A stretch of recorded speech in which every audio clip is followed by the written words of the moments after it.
Hey, Bills Mafia, this is Don Beebe of the Buffalo Bills, and you're listening to the one and only K-Gun Report.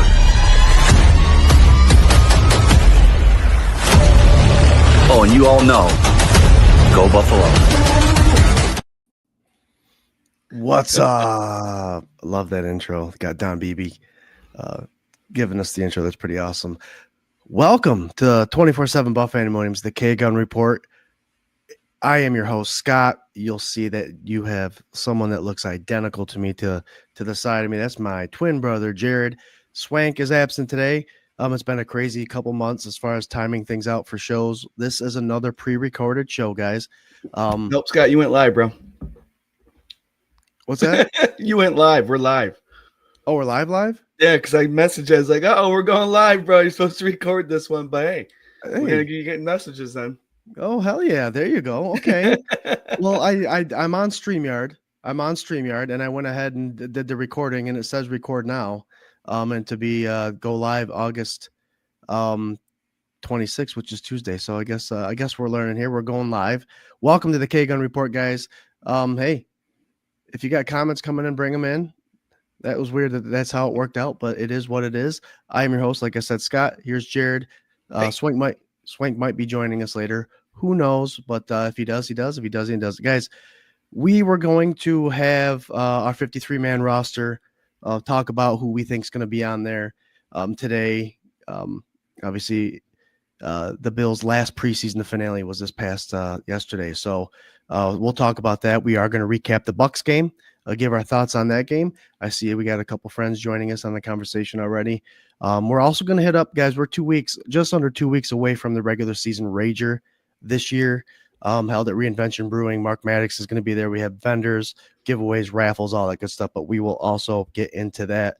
But first, what's up, Bills Mafia? What's up, Jared? Say what's up. Hey, I want to say what's up. This last preseason game is the one we wanted to see. I think these players went out there and played their hearts out. This game, not so much the previous game, but from start to finish, we saw a little fire. I'm going to take a deep breath. Seasons are right upon us. Share with everybody. I was going to say, because we thought this was going to be recording and Sky hit live. So share with all your friends, get them on. And I can't wait to see. Now we're going to have comments tonight, Scott. So we might have a full show. Oh, hell yeah. The comments always add to the luxury of it. We already have one of our buddies here, Corey Blaine, saying, what's up? Is that a question mark? Probably not. Like, what's up? What are you doing on it at 10 o'clock at night? But here we are, going to talk some Bills football. Yes, go ahead and share, tag. I am actually sharing right now to a couple sites just because, hey, may as well. I got a couple on here that I like to reach out to and share the love for the Buffalo Bills, for sure, Bills Mafia. Jared, finale, preseason, they only play 3 of them. No starters played. It appeared to be a game that had a lot more, how do you say it, spunk, like someone lit a fire underneath their ass. Of course, they came out firing on all cylinders, it seemed like, with Buchel, however you say his name, for the full game, which is very interesting. But we're going to recap this game a little bit. I want to know what you thought about it, what you took out of it, who made that next step to potentially get themselves on the roster of the 53-man, or potentially played their hearts out to where they could be picked up in waivers once they're released. Buffalo Bills guys won it 23-19. Like I said, a lot of good things, a lot of bad things, injury concerns, all that good stuff. Give us your take, Jared, on that game. Yeah, like I mentioned a little bit earlier, I think McDermott got after him this week to tell him, listen, we're going to be playing basic football this last preseason game. We've made mistakes playing basic football the last week and a half, so let's get it together. You're going for, I think there was probably only 4 or 5 roster spots that were uncertain right now, and that's probably what they were trying to do, is tune it up for this last one to figure it out. Boucher came in, played, I think he went 25 for 30. He was pretty efficient. A touchdown pass, made the right reads. You know what I mean? When it wasn't there, he dropped it off to his running backs. The tight ends went 2 for 2, 2 targets, 2 catches. That's something the last 2 weeks prior we didn't see the struggles of the tight end, but they came in and they fired away. We saw a true Sean McDermott style punter out there with Davidson booming, a 62-yard kick. I know they've had issues trying to figure out who they want to be the punter, and why not have somebody that could play another position? And I thought that was absolutely stunning and beautiful. Kudos to McDermott, because if this lands to be our fourth tight end is our punter too, that's magnificent. And Tyler Bass came in, kicked a couple field goals, so it's all starting to wrap up a little bit here.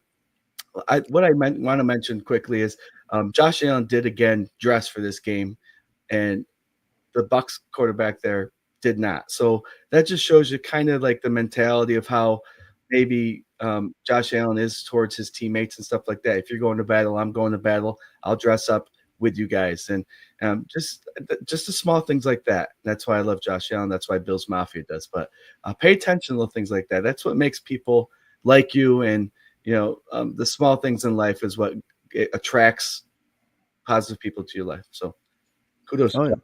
Oh, yeah, I noticed that a lot of the people dress even though they were going to play. A lot of times it's just going through the motions, getting prepared for the game and getting mentally there.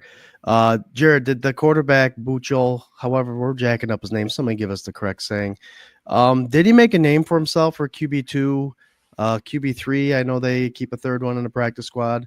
Or do you think he's someone that could potentially get picked up from another team? Yeah, that's a great question. We're going to see what happens in the next couple of days. But he definitely made a name for himself. White struggled the last game and a half that he played. So I can definitely see him bumping that third spot. I think Trubisky's going to be number 2. And then Bobby Boucher will be will be that third, the add-on from last season, how you can have a third quarterback on the sidelines. I think he's going to be it. He did well. He did very well. Yep. Lonnie Cook says, hi, my sons. Hi, Lonnie. Corey Blaine goes out here. Any standouts you think make it that probably you originally didn't? I like that question, Corey. Jared, I'm going to start with this one. In this game, any standouts to me? Obviously, the conversation with Shavers. That one-handed grab, getting 1 foot down. Obviously, his shin dragged in the end zone, which allowed him to get the completion for a touchdown, just making a crazy name for himself. And I think potentially it'll be interesting to see how many wide receivers the Bills keep. But if that 5 spot is if they're only keeping 5, Samuel might be out of a job. And I hate to say that because he's on contract and the Bills would lose some money with that decision. But Shavers I think he did enough. I think he did enough to take that 5 spot. Obviously, if there's a 6, take it and keep Samuel there. But generally speaking, the Bills don't keep a 6 wide receiver active on day one. Is there anyone to you that you felt that stood out to a point where it's like, yep, he made the roster this week? Yeah, that whole made the roster this week. It's going to be tough sledding for Hamler. KJ Hamler, I've been on his behind him for the last 2 weeks. He's one of those gadget knife kind of players. He can run the ball, he could kick off return, and he could catch the ball. And he did pretty well too. I think he had 2 catches I think this past week. But he did well, and that's a guy I think that could have snuck up and got on there. I think they're going to keep more of 6 receivers for this roster this year. But I think if I'm going to go and reach out for someone, I think Hamler might have made it. There you go. It was a game where we saw Tyler Bass come back. Tyler Bass, 2 for 3 in field goals, made all his extra points. Obviously, he's in charge of kickoff duties. 3 for 4 in field goals. 3 for 4. There you go. What was your reaction when you saw him out there the first time you saw that go through the goalpost? Just a little relief. He's been working day in and day out to inch his way back to be able to get his leg to go through full motion and then make contact with the ball. And that's pretty jarring. So the fact that he came and got 5-6 kicks in, that's pretty promising. They were pretty it'd be interesting to see what's that little Disney movie where the little kid breaks his arm and he goes out and pitches for the major leagues and he's like the rookie. Yeah. We'll see what happens if Tyler Bass has that injury to his leg, straightens his kicking out. So no, I was happy to see it. He did well. He looked different to me. I watched the game over at Scott's house this past week. We had our last weekend before school starts family get together, and I kept saying he looks different. And I couldn't pinpoint it, but I think his jersey might be a little looser Who knows? Who knows what it is? I agreed. I thought he looked different, but I'm looking at the stats. He had a 37, 37, 39, and he ended up pushing a 26-yard field goal at the end of the game. So um, I don't think that's much reason for concern, but we don't like to see him missing those short kicks. Right. One of the things I'm taking away from this game also, Jared, was on defense. Obviously, with the injury of Trey Davis, I don't think we're 100% sure what's going on with that yet. Maxwell Hairston obviously is still out. So the defense, the cornerbacks they're running thin. And I knew there would be a lot of players seeing a lot of play time. One of the players I did see get a lot of play time was Dane Jackson. Seemed like he was out there most of the game.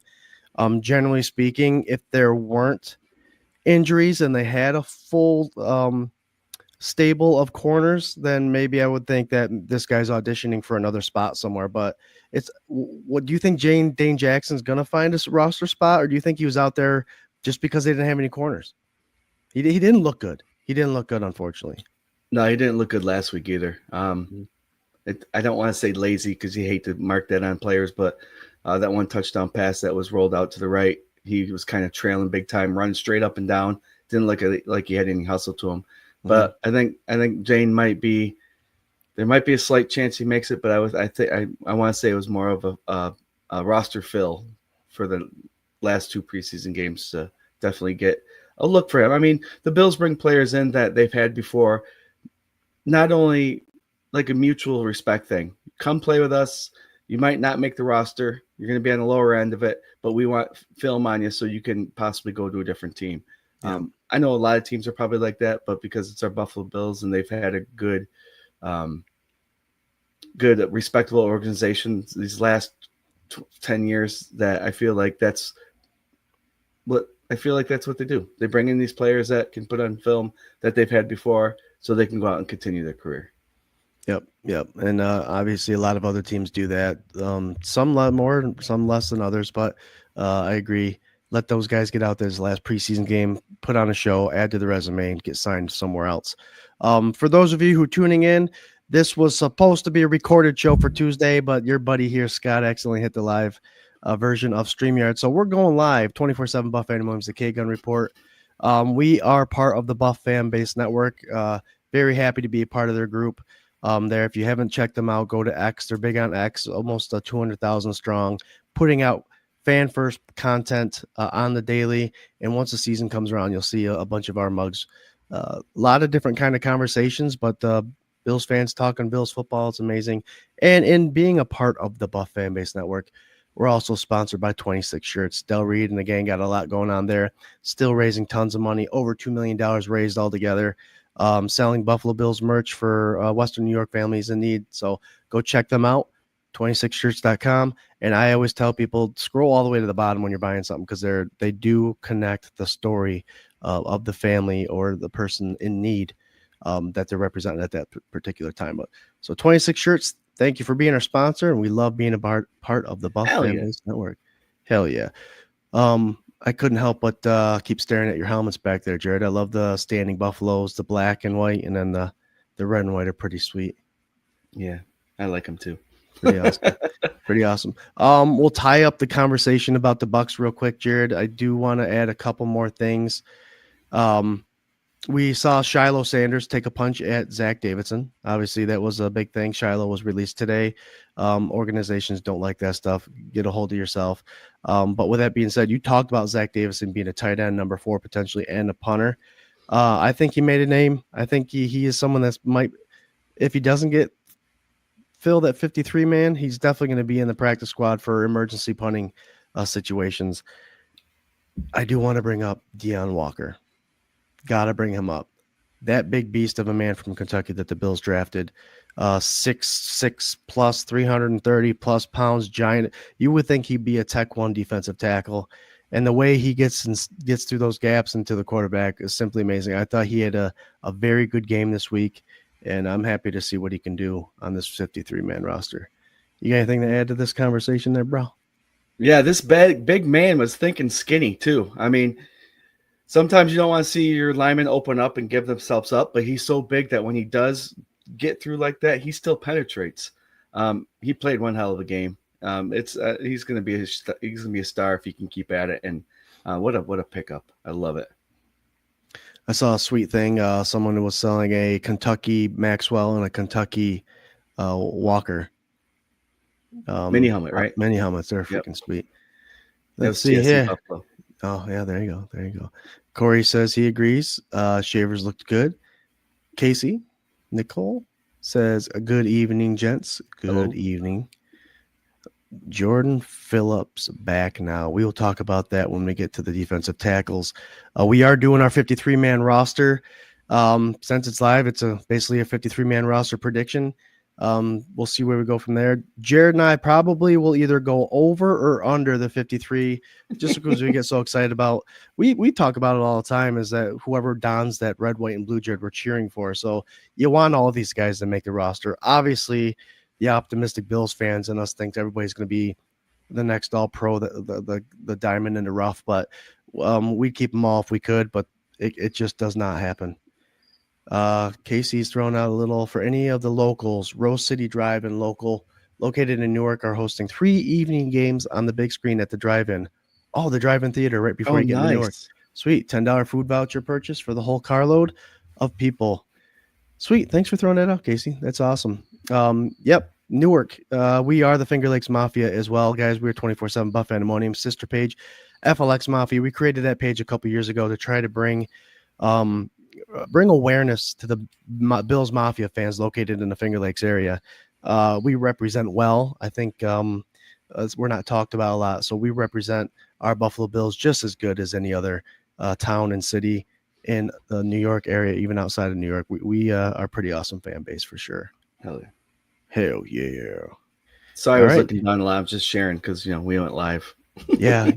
In case any of you guys are wondering what the hell's happening, your boy Scott here hit the live button instead of the funny thing is when Scott we got on, we chatted for a minute, discussed what's going to go on and stuff, and I wanted, on the top of my head, I was like, okay, remind him to just push record, and then he goes, all right, I'll see you in a minute, and he goes off. I'm like, okay, I wonder if he's going to remember to hit record. And then I see live, and my phone starts blowing up like YouTube. But I'm like, oh God, we're going live. He doesn't know it. But I do now. Yeah, it's all right though. So if you're not doing anything, Tuesday at 8:30, the K-Gun Report had already gone live at that point. So we'll share it again though. We'll share it again. Oh, for sure. We got a good crowd going anyways right now, almost 700 people. That's amazing. Nice. So let's get Jared down to this 53-man roster. There are some positions, as you guys are aware, that are going to be pretty easy. We'll talk about them just a little bit. This show generally lasts about an hour. We got 40 minutes, Jared, to hit them all up. Obviously, guys, we want you to join us in the conversation. That's what we're all about. Fan first perspective, getting you guys involved in this conversation. So let us know who you think is going to be there. If you got a surprise, throw it out there. Tell us why. I think that I would say it would be one of the easiest ones, Jared, but right now, obviously QB number 1 is going to be Josh Allen. And I believe after week 2, the backup battle between Mitch Trubisky and Mike White was presenting itself week 2. Now, obviously not into week 3 because Buechel played. I thought personally Mitch Trubisky took over. I thought Mike White did not do enough. Did not put up impressive numbers, did not look like he understood the offense all that great. Are you pretty set with this Josh Allen Trubisky situation here? Yeah, I am. I am pretty set. Oftentimes when you're looking for a backup quarterback, the question is that we've always asked each other is how many games, if there's 6, do you expect your quarterback to win? Your backup quarterback. And Mitch Trubisky showed a little bit of oomph this offseason. I loved it. And he's a mobile quarterback, and he's a great passer. He's just been in some shitty situations as of late, and I think he can do it. If shit hits the fan, I think he can come in there and represent backup quarterback. But Shane did put up some good numbers. He did show resilience. He did show pocket presence, quarterback smarts. Like I said, the reads weren't there. He dumped it off.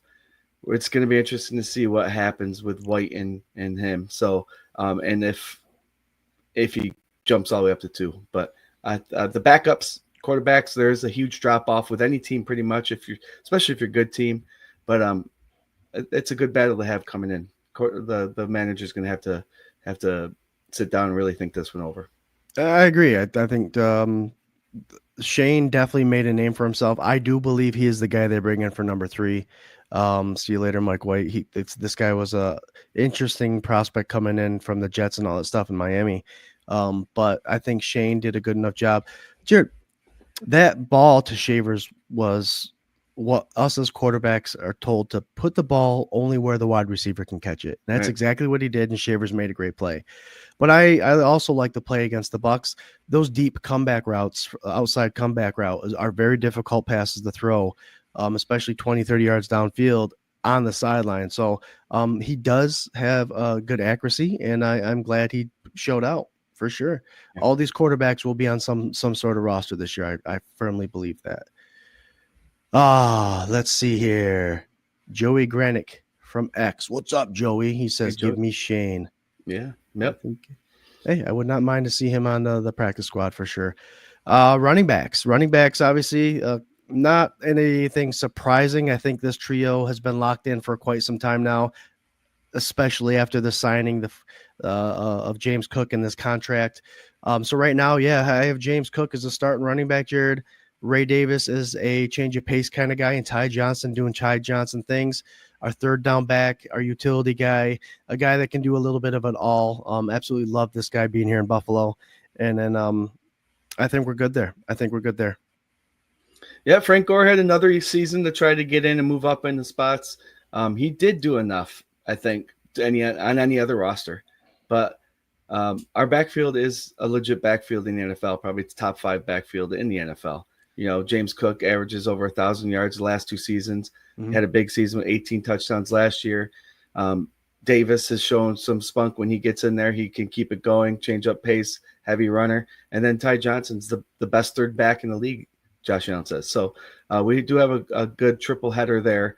And Frank Gore, great running back. He's just going to miss the cut because of the talent that's already on there. He will spend some time in the practice squad. We just hope that he stays there. Yep.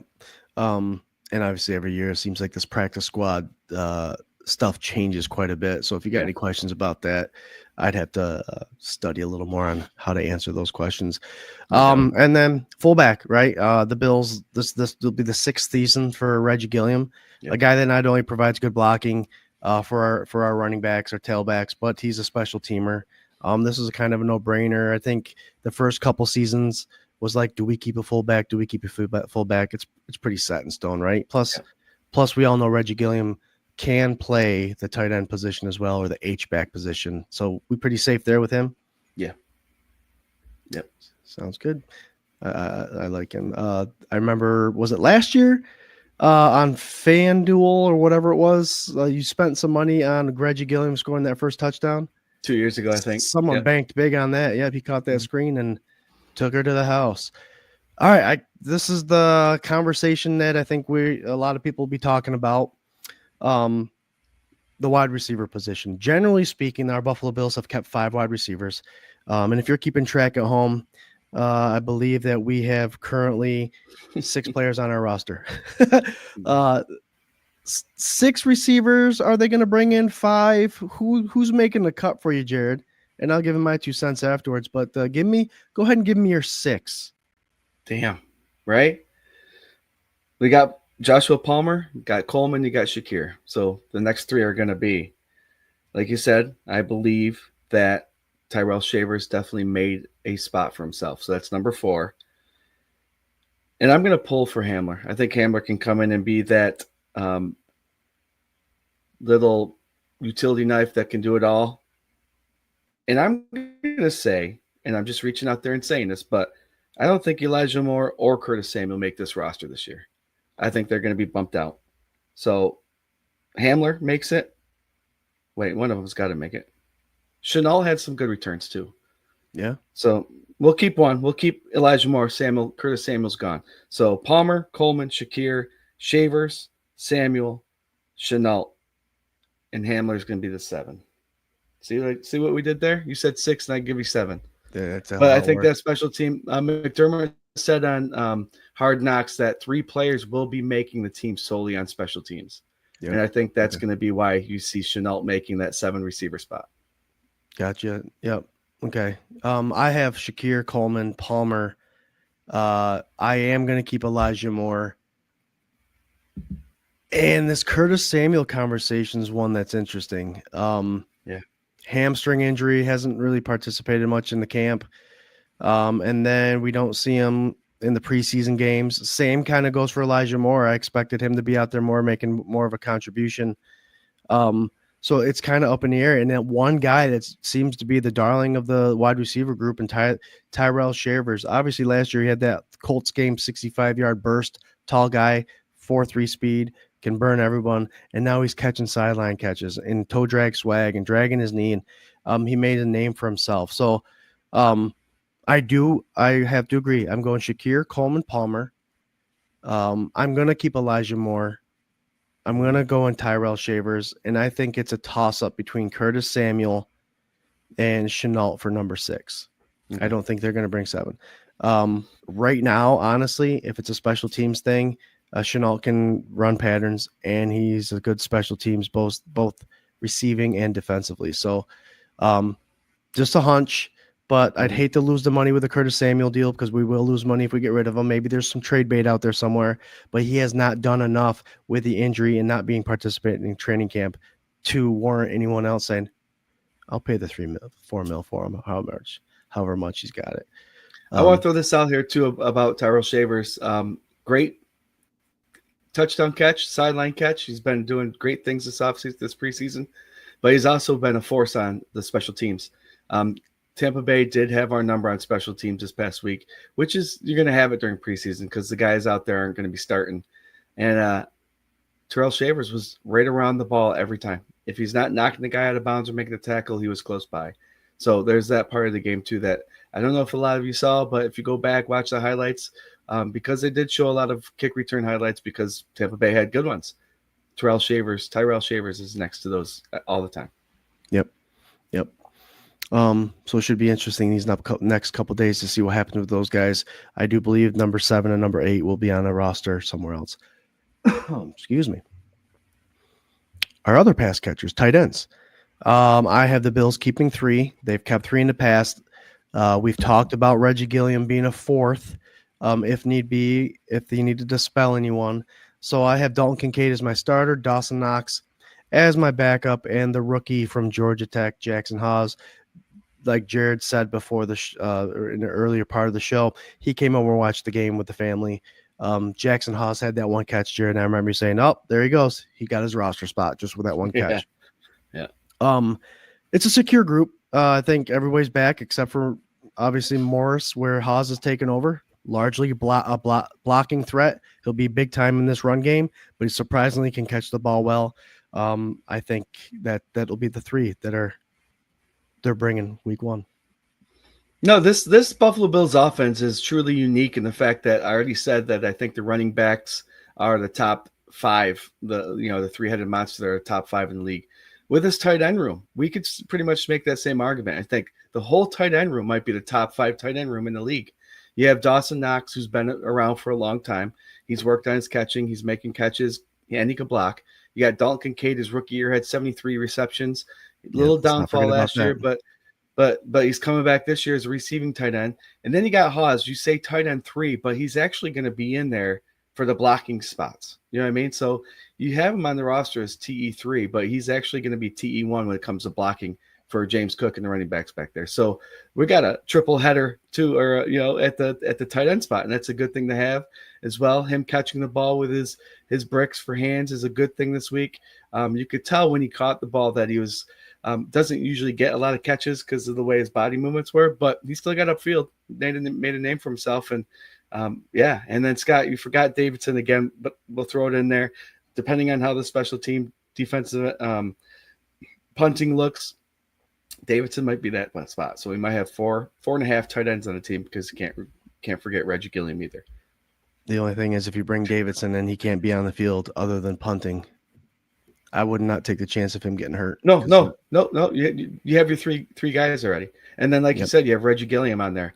So Reggie Gilliam will be that fill-in 4th tight end. Davidson's going to be a punter. And if shit hits the fan big time, then you can use him for whatever. Yeah. Gotcha. We'll see. Gotcha. The hog mollies. I think this is the last position we're talking about on the offense. The big guys up front. I have the Bills keeping 9. I've got my starters at Deion Dawkins, David Edwards, Connor McGovern, Osiris Torrance, and Spencer Brown. Alec Anderson was our specialty lineman last year. That 6th lineman came in, represented well, did a great job. Tylen Grable, tackle, Vandermark, a tackle, and Kendrick Green is a free agent that they brought in. You guys will notice that I left out Cedric Van Pran Granger. I thought was a steal. Could have been potentially someone that they stole out of the draft from Georgia last year. Calf injury, has sidelined him. Unfortunately, he may be not cap casualty, but a 53-man casualty. And I hate to say it because I had high hopes for him. And then Chase Lunt, the guy that they brought in from Connecticut, just missing out. Now, if any one of those guys were to switch out with any guys I mentioned, Lunt, I think, can take over Ryan Vandermark's spot. We'll see what the front office thought. And then I do like that group. It's a solid group. And if anybody were to substitute any of these guys, I think you wouldn't miss a beat much with the guys we got backing up our starting 5. What's your take? No, I think the Vandermark guy, he had 15 false starts in a row, so that might put a little damper on his starting or his roster spot. But yeah, I agree fully. Van Pran Granger, I don't know exactly how, you can ask Sal Capaccio if you like, but how the injured reserve works during the preseason. I think once they're declared injury reserved, you can keep them on your roster throughout how long it needs to be, especially if it's declared during the preseason. But I don't know the exact logistics of that. But yeah, solid line. I think that's a good run, and yeah, I'm gonna agree with you on that. There you go. Not much of an argument there. No. Real quick with this offensive line, is Cook going to surpass? Give me your number, your high-low number for what's the over/under for Cook in rushing yards this year? Well, I think the over/under has to be 1,010, right? So that's what he's been averaging, I think, the last 2 years. So, no, I definitely think he averages almost 5 yards a carry. So you can't get better than that. And then with the amount of times he gets the ball, I think it's going to be pretty much the same. I would like to say he's going to hit 1,200, but that's going to have to be, they're going to have to give him the ball 30 more times. You know what I mean? We'll see what happens. They signed him to a 4-year extension, so they want him to be here. They want him to be the running back. So do they give him a little bit more? Do they ask of him to have a little bit more? I don't know. I think this Bills offense is content with the percentages of what's going on right now. So yeah, over under, he's definitely getting the 1K mark. I would say it's more of the touchdown things. I think if you put the over under at 15, you have to go over. I think he's going to have another legit season at the touchdown market. Total touchdowns, right? Yep. All right, 1,250 over and under rushing yards. Just give me an over under 1,250. Under. Okay, gotcha. Under. Yeah. John Robert says Kendrick Green can play center and either guard for depth. That's what the Bills have done with their offensive line, and I believe that Alec Anderson, Kendrick Green, even Chase Lunt can do all those positions. I have Chase Lunt not making the team. But we all know that McDermott and the crew actually love bringing those type of players in that could do more than one spot. All right, Jared, there's your starting offense. Are you pretty confident in that offense? Of course. Number 17 is a quarterback. Keon Coleman's been nothing but great news this offseason with his ability to just go out there and get it done. Yeah, I'm pretty stoked about what this offense can do. Yep. Like we said, a returning offensive line. Josh Allen's our quarterback. Cook is signed. Keon Coleman, year 2, he was looking good before he got hurt. And then Kincaid, a lot of people are pounding the drum for Kincaid to have massive numbers. And a stat I like throwing out there is 46% of his passes thrown to him last year were catchable. I think it was that low. It was a horrible stat. So if Josh and him just can figure it out, it'll be a given that Kincaid is a very productive tight end this year. All right, so we're going from the offensive trenches to the defensive trenches. Jerry, I have 10 total defensive linemen, defensive tackles, the defensive edge rushers, obviously. So my two starters on edge right now are Russo and Bosa, with Epinesa and Landon Jackson, the rookie out of Arkansas, who I don't feel did a great job in his opportunities, many opportunities he had to make a name for himself in the preseason. But because the Bills drafted him so high, he makes the roster. Stockier guy with long arms, Javon Solomon, I think, has earned a spot. And then our defensive tackles, Ed Oliver, Daquan Jones will be starting. Our guy, Dwayne Carter, Deion Walker, the two rookies, Deion Walker and TJ Sanders, end off the 9 and 10 spot. We all got to remember the Bills signed Michael Hoyt and Daryl Ogunjobi. Both players are serving a 6-game suspension. They did just bring in or talks. I haven't seen any signatures yet of Jordan Phillips, Buffalo Bills' favorite defensive tackle, big Tech 1 defensive tackle, brings emotion, brings some power, brings good run stopping defense. Those are my guys: Rousseau, Bosa, Epinesa, Jackson, Solomon, Oliver, Jones, Carter, Walker, and Sanders. What say you, brother? Well, say me, I have no argument for any of those. The potential of these young guys is just huge. With Dwayne Carter, he made a couple good plays this past weekend, and Deion Walker, like we said before, beast. And sometimes, I don't know, Daquan Jones didn't see the field at all this preseason, correct? I want to say I saw him out there the first game. Okay. With what we saw from the rookie, is he staying here? I don't know. I mean, it's a reach, but we got a bunch of young talent coming up, and some of these kids definitely showed out. And it's going to be hard to see how it all fills out, but it's very promising. And we all know that this defense starts up front. The rotation is going to be crazy. It's going to be fun to watch again this year to see who gets what numbers.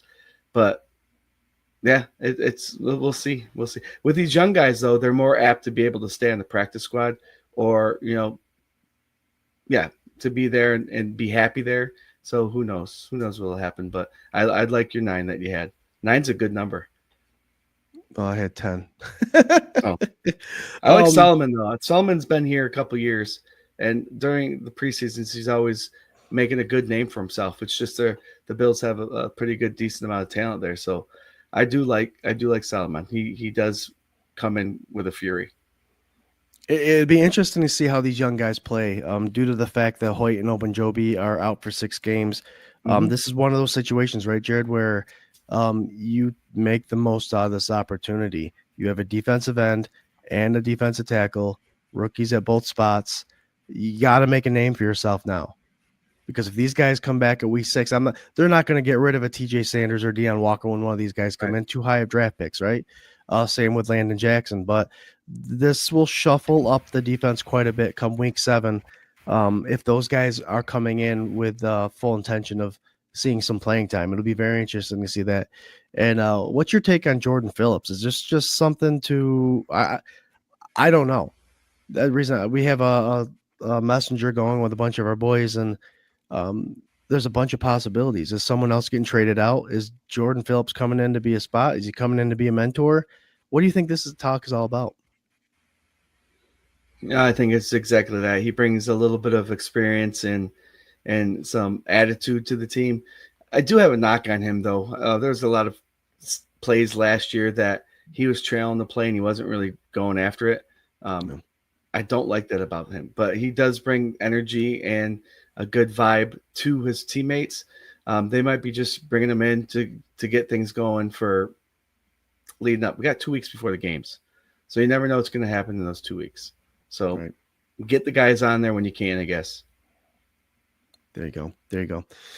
All right, so the guys, the second level guys, our linebackers, we are in a situation, Jared, I believe that Bills fans deserve.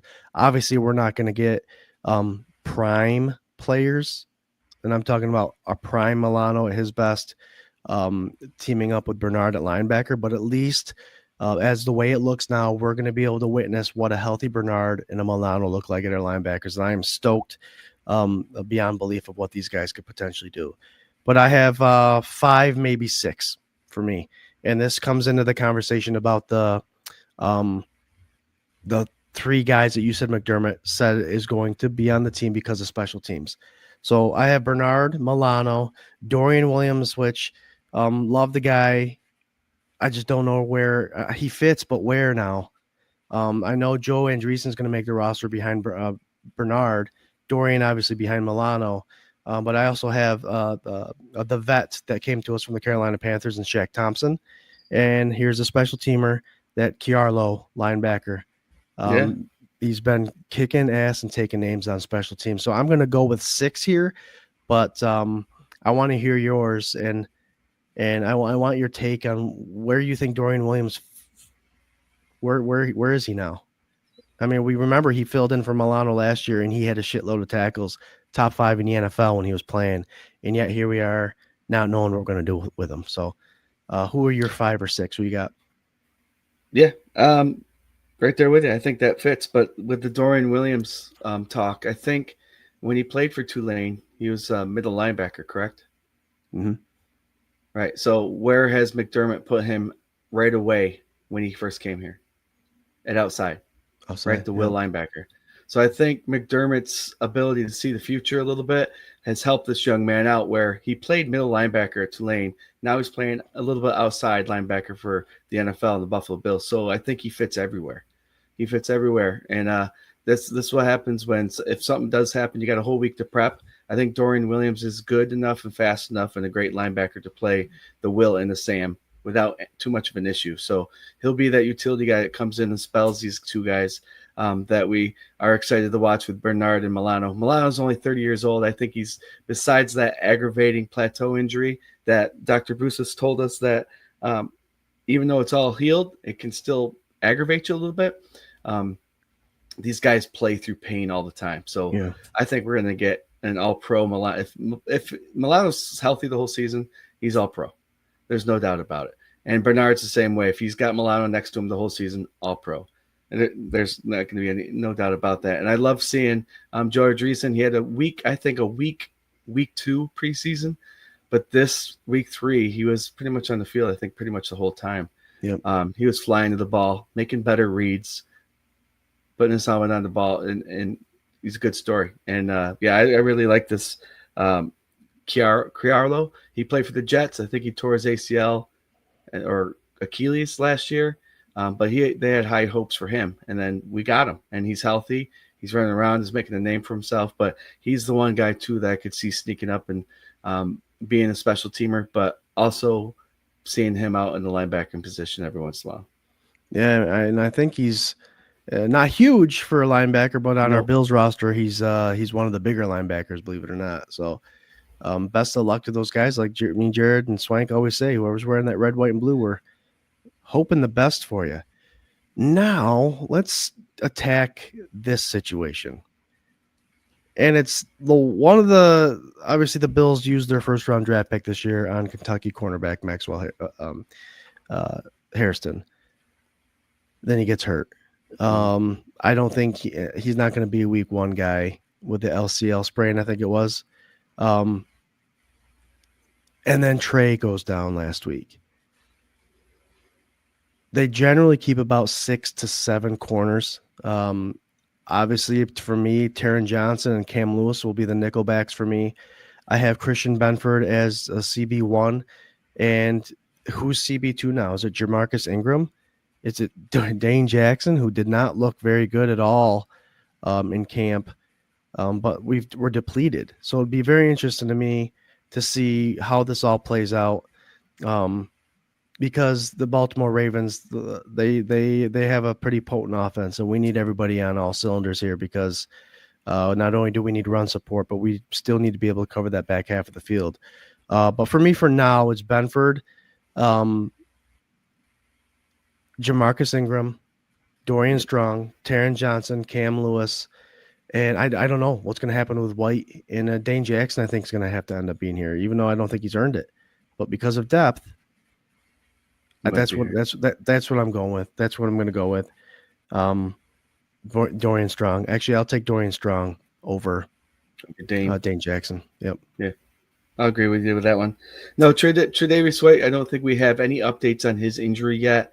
Someone I think last read that was just a light upper leg or light leg injury.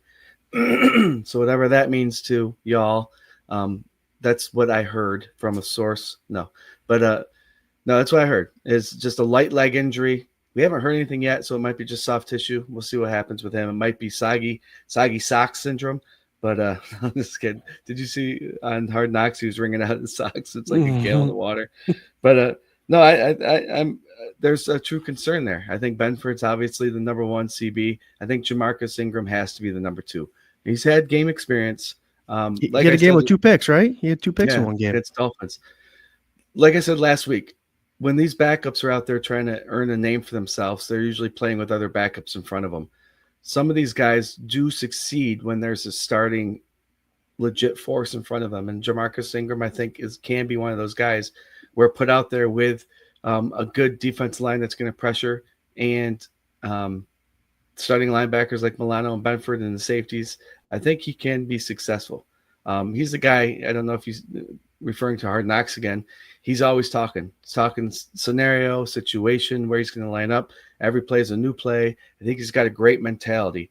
And if he gets a chance to start week one, I think I'm hoping and thinking he's going to take advantage of it. But I do see him taking the number one spot. There's no way you can throw Maxwell Harrison out there. Even it would have been questionable with Trey White coming in for him being the starter week one if he was healthy. Now that he has the injury, you got to give him at least 3 or 4 weeks before you bring him out there. So Maxwell might not see the field as a starter until week 4 or 5. But hopefully the health comes back. We get good news by Trey. We do have 2 weeks still. We'll just have to see what happens. Yeah, and there are a couple of corners that are out there that they could bring in. But again, how long we commit into that? You know what I mean? John Robert just mentioned Asante Samuel was brought in for a visit, I believe, a couple days ago, last week.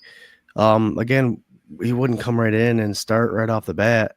I wouldn't see McDermott doing that. So week one, yeah, it'd have to be, I believe, an Ingram or someone like that, which, again, game time experience and being experienced in that roster on that scheme that McDermott and Bobby Babich run would be the advantage. So you never know. And sometimes players step up when the opportunity is given, right? Yeah, we bashed Dane Jackson, but if you go back to see what I just said about depends on who's in front of you, he might succeed with starters out there. And he has proven that he's done that in the past here in Buffalo. Mm-hmm. So him just knowing the scheme and having the starters in front of him and back of him, he might be legit. It's one of those things we like to talk and speculate about things, but it could happen, right? Yep. And then we have 2 more positions, 2 more groups. We got the safeties to talk about and then special teams. And I do want to hit up on Rager information when we get a chance to here at the end of the show. Want to bring up, we are part of the Buff Fan Base Network. We've been here for a couple of years now and loving every minute of it. And we are sponsored by 26 Shirts, 26shirts.com. Go check them out. Buy some merch. Add to your collection for this 2025 season and then help a family in need in Western New York for sure. Jared Safeties is I just recently got a Cole Bishop jersey. He's a guy I had high hopes for. And then obviously what McDermott said in his press conferences and all that stuff kind of put a damper on my hopes for Bishop. But then he comes out, yes, they played backups. But he seemed to be in place against the Buccaneers. Mm-hmm. He seemed to be flying to the ball. And again, second and third stringers, but obviously he's not off the roster. Do I think he did enough to be a starter? Honestly, I do. So my 2 starters at safety are going to be Taylor Rapp and Cole Bishop. Pray to God that 2 deep zone is fully taken care of against this Baltimore Ravens team when we play them in 2 weeks. But those guys are going to be itching to come up because Lamar does throw the ball and King Henry can deliver the boom when he runs the ball. So they're going to be anxious to get up there and fill that gap. But yeah, Rapp, Bishop. I have Jordan Hancock, the corner out of Ohio State that the Bills drafted. I think he's going to be a good safety, a backup safety at least. And he played well in the preseason. I do have DeMar. I like Forrest, but Forrest didn't do enough this preseason.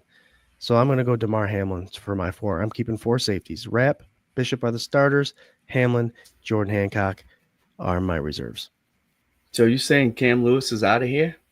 I had Cam Lewis as my corner nickel. Okay, that's right. You did say that. No, I'm right there with you. I think injuries with Cole Bishop have been kind of his Achilles tendon there. But before this preseason, McDermott was giving Cole Bishop a little bit of praise of how he's coming along during the practices and stuff like that. And then he shows up for this preseason game. Yes, preseason, but he did seem like he kept everything in front of him and came up and made the hits when he needed to. So by week one, hopefully Rapp and Cole Bishop are on the same page and flying around and making plays. DeMar Hamlin, yeah, it's a tough one. Cam Lewis is a tough one. But I do see Jordan Hancock. Jordan Hancock was just playing confident football out there for a rookie. He was flying around. He had a bunch of tackles in the backfield week 2. Yeah, he was doing very well. So he's going to be a good guy to have in there. If one of these starters do start to slip a little bit, I can see it, especially 4, 5, 6 weeks in the season, that Hancock comes and replaces him. That's exciting. Derek Forrest, I know you said he didn't do much this off season, but he was a solid player back there. He did get beat a couple times, but he was still putting his body on people, and he did seem like he had good football moves. Like he was stocky, and he did come up and he was around the ball a lot. So just develop him a little bit, and he might become that guy that you want for another backup for safety for the years to come. But I'm right there with you. I think Cole Bishop, if he's staying healthy, he's going to come up and do something great. And Tyler Rapp, we all know how he is. He's a great guy that comes up. He's not afraid to hit anybody. We just got to get these guys to maybe take a couple notes from Micah Hyde and Jordan Poyer and not let anybody behind you, because that seems to be what we've noticed this last couple of years happens, that those guys aren't there anymore. So don't let anybody behind you, guys, and you'll be just fine. Yeah, that front seven, let's create some pressure, because if Dane Jackson is playing corner in week 1, Gonna need it. Yeah, we're going to need the safeties backing up, and then the further back they got to get, the more trouble we're going to be in against Lamar and Henry for sure. So there's your 4 safeties. Jared, you kept 4 as well. I do want to ask you, you did mention that McDermott said something about 3 special teamers that are going to make it strictly because of special teams. Do you have the 3 guys out there that you want to throw out there that you think is going to make the roster just for that special teams part of it? Well, you already said one, the linebacker there, Chiaro. I think he's gonna be one. Yeah, I don't have the other 2 off the top of my head. Do you have Chenault as one of yours? Chenault, yeah, is a kick returner. Yep. I think he can be a good kick returner. So that is 2. And then do you have the third guy? I know you said something about the tight end there. Davidson could potentially be the guy. So yeah, punter. But I think that's not one of the 3 spots, right? I think McDermott's referring to, besides the kicker, the punter. He's on special teams. He's on special teams, Davidson. Okay, so if he's the punter and special teams, he did a really good job gunning. He was a gunner and punt for punt team. Yep. Okay. So, are you saying that he won't punt then? Do you think Brad Robbins is going to be the punter? Yeah. Okay. Yeah. All right, then, Davidson. I mean, you can't help but have him on there. He's a big physical guy, lengthy, and if need be, he could be the backup punter. As we saw, he did well. But if there's a third guy that's going to make it purely for special teams, be him. There you go. Nate Nacho. What's up, Nate? What up, Reed boys? McBean's so good at Nate, finding. Did you get your jersey ordered? Especially secondary. He did. Oh, he ordered one. He got one going through. We do have a guy by the name of Jack David. He does Amazon promotions, guys. That's how Jared got his jersey. That's actually how I got this Mark Maddox jersey. We on our page 24/7 Buff Animonium social media. We'll let you know when he puts out promotions, but $9.99 to buy an Amazon item, and you can get whatever jersey or whatever the promotion is, but more times than not, it's whatever jersey you want for that price. So buy the item there, give him the information, he'll send you a jersey. It's a pretty awesome thing to add to your collection. Special teams, Jared, who's your kicker? Tyler Bass? Yep. Brad Robbins is a punter, and our boy Reed Ferguson is the long snapper. So I do believe we did cover all 53. Good job. I mean, 55-minute show so far. We're going to go over the Rager stuff, and then I'll send everyone out on this lovely Sunday evening when we were supposed to be pre-recording for our Tuesday. I am going to re-air this on Tuesday, guys. But the comments came in like crazy as they usually do. Wonderful viewership, fan first perspective, podcast live stream, guys. We love the comments coming in and the participation. But we did our 53-man roster today. I think we did good. Our shows now we're going to start amping towards next week's will be more of a rager, kind of hyping that up for our event that we raise money for Mark Maddox and his Help One Foundation. But following that, guys, Tuesdays, 8:30 K-Gun Report, we're going to start talking game time situation stuff. So that's going to be exciting. Sunday sessions also starts in 2 weeks. It's 24/7 Buff Fan Williams pregame show, again part of the Buff Fan Base Network and sponsored by 26 Shirts. We go on an hour and a half before the game, give our pregame show stuff. It's really fun. We have a couple beers, we talk Bills football, and we get pumped for it. Rager, guys, in less than 2 weeks, we have our regular season Rager coming up. It'll be the fifth one. The fourth one held at Reinvention Brewing, 1 o'clock to 7 o'clock. What we do there is we raise money for former linebacker Mark Maddox, his Help One Foundation. We do it Bills Mafia way. We have giveaways, raffles. We have a door prize, which is going to be a sweet $5 gets you in the door, and you're automatically entered to win a suite in a shadow box Don Beebe jersey signed with a couple cards in there too. We have some vendors. We have Retro Taco coming. Amazing food. Again, 1 to 7. They'll be there the whole time feeding us. Tony's Popcorn. It's a family friendly event. So bring the kids. They have amazing popcorn. Adults can eat it too. He's got a wonderful caramel one. But he's going to be out there. Tiffany, Jared, you want Tiffany is a merch vendor. Bill's merch vendor. Yep. She has everything Buffalo Bills. She has a ton of stuff and it's awesome. Tote bags, we were driving through Geneva. Geneva had the car show going on today. We went to the spray park to continue our family little thing. And the boys both looked over at the same time and saw Tony's popcorn. And they go, Daddy, that's Tony. It's a popcorn. That's the guy you have at your Rager. I'm like, yep, he'll be there again this year. And Sullivan goes, he's got my favorite popcorn. It is good popcorn. Awesome. Yep. But, it's at Reinvention Brewing, so it's a brewery that we're having it at. They do open up their beer that they have every year, the Super Fanatics beer. It's a cream ale, very good. And but they have a lot of other choices there. If you don't like beer, they have some other good stuff too. What else we got there, brother? We got live streams from a bunch of our friends, Circling the Wagons, Ryan Thomas at the Thomas Take Sports Podcast, yours truly, the K-Gun Report, and we're starting off the live streams with our buddies at BWO, the Buffalo World Order. This will be their first live in front of person, so I can't wait to see what these guys do. They got an interesting topic to talk about, and it's going to be it's going to be an awesome event. It really is, and we have a cornhole, beanbag toss, whatever you want to call it, tournament we're going to have going on. It's going to be $20 a person. And in group, obviously, 50-50. Whoever wins gets half the money. The other money goes to Help One Foundation. It's just a lot of stuff going on, and it'll be very fun. And it's the day before the game. So we usually hold it on Labor Day weekend. We felt as though we missed out on a couple of the Bills fans that want to be a part of this because of the weekend away from holidays. So we're having it the week after and the day before the Bills home opener game. Yeah, it's perfect timing for it all. And most importantly, like I said, Mark Maddox will be there. He hangs out. He talks to you. He's a family guy. He's a football guy. He'll talk to you about anything.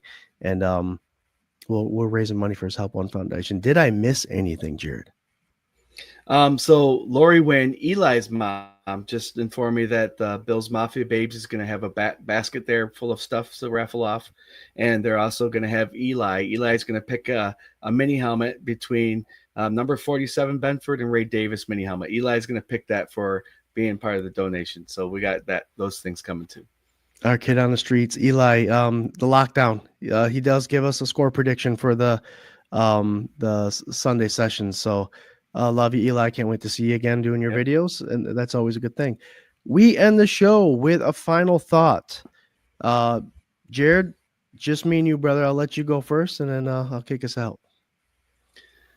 Yeah, the preseason's over. It felt like a long preseason, but they do usually when you have a great team coming in the regular season. 2 more weeks, guys. 2 more weeks, and we finally got Buffalo Bills football. Take these next 2 weeks, relax. I know there's been a calm before the storm. I think it's still residing a little bit. That the Bills Mafia has been on a low low meter reading for the last month and a half, 2 months with this football season.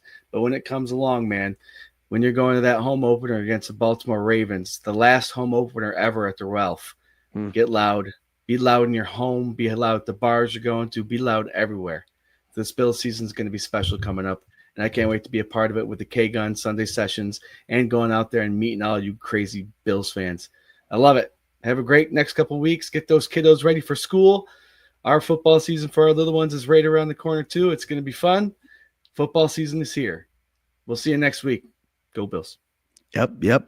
You guys, thank you for joining us today on our live show. We will re-air it Tuesday, 8:30. My mistake, but we had a great show today. K-Gun Report, 8:30 every Tuesday. Sunday sessions, an hour and a half before kickoff. Can't wait to get it started. The season, less than 2 weeks away, 3 weeks away. That's nuts to me. We do love you. Thank you for your participation, guys. Go Bills. Go Bills.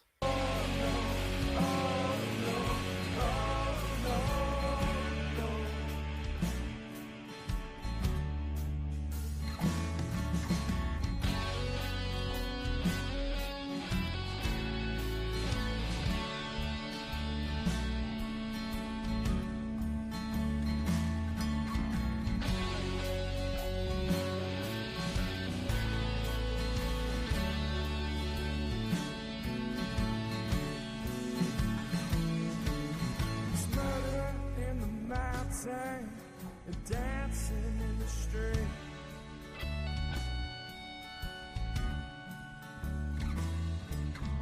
clapping down the coast with the desert up to